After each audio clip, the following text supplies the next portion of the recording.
New technologies have been driving the woodworking industry for the past several decades. Some of those technologies are rapidly changing the way we manufacture furniture, cabinets, millwork, and fixtures.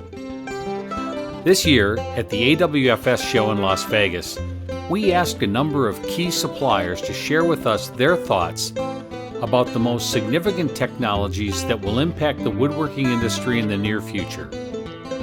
Here's what they had to say.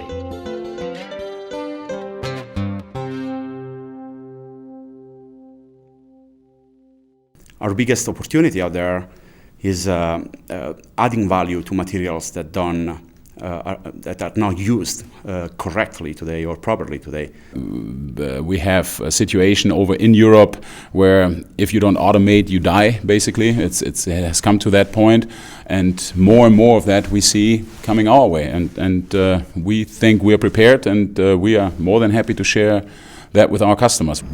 I think that automation is still in the forefront. There's automation out there today, and I believe that's very important as we continue to compete in this global climate that we have today, the global market. It's health, it's safety.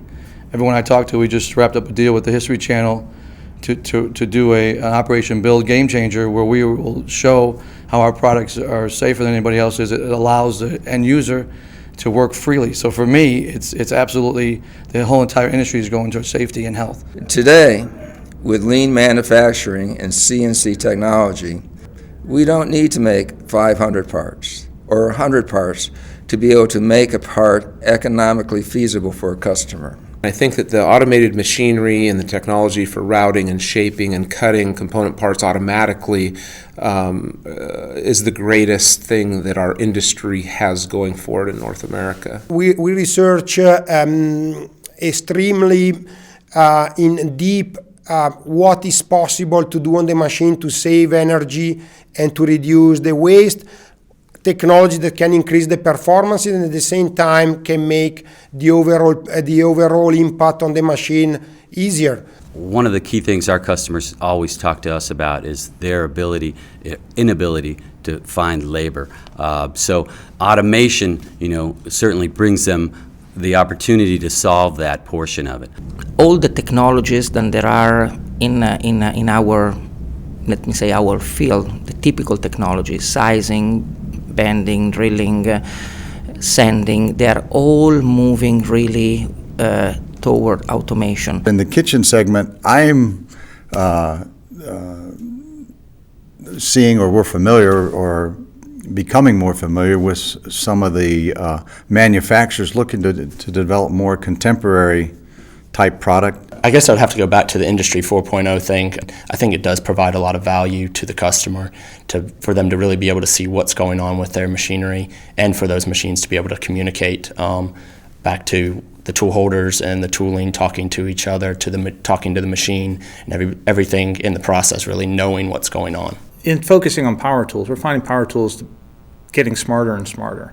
We're finding ways to incorporate technology that makes them more efficient, longer lasting, but great ways to supplement and augment a lot of stationary machine practices that increases efficiency throughout the shop and productivity. CNC router bits continue just to be very, very strong and continue an upward trend, and I see a lot more pressure on manufacturers to create new complex geometries within router bits. Continuing to elevate saw blades because they're not going to go away. I think one of the key investment opportunities is in efficiency. I think there are a lot of machines out there that can do a good job, but sometimes the difference between a good machine and a great machine is how you use it. Everything is beginning to integrate together. It used to be that someone would make a high-tech tool and it had its own software to drive it, it had its own technology, it was a walled-in fence. They produced everything. That's not how it's happening now. Well, in the future, it's more of what we have now and getting it more user-friendly. It's the CNC machines that are going to be doing more and more for us. There's a lot of buzz right now about Industry 4.0. I think we're all sort of playing a part in what will develop into a very significant concept for the industry, and that is that there'll be real-time information available to manufacturers. I think at what you'll start to see is more and more companies that want to implement technology, software technology at every phase of their business. So to really connect all the dots. What I see a lot at my customers and at our facility is automation. We have a line of machines, a line of edge banders, that allows the one-man shop to produce the quality with a $35,000 machine that normally you could only achieve with a $200,000 machine. I see the technology in terms of processes and applications. We've got to educate our staff so that when our staff talks to somebody, that they don't just focus in on one specific application and say, you're buying my machine because you want to do curve molding. What else are you going to do? If you're not doing this today, what do you think you're going to do down the road? How can we help you? We're seeing where people now are connecting appliance, thermostats in their homes, and as well as openings in cabinets and doors.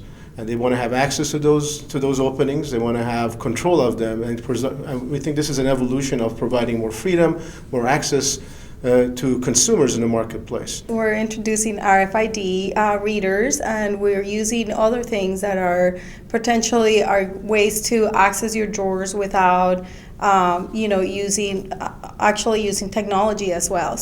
I think that lean manufacturing is definitely going to be a part of that, and I think that finding technologies that help these different organizations towards a more lean program that incorporates continuous improvement is what they're looking for and what they need.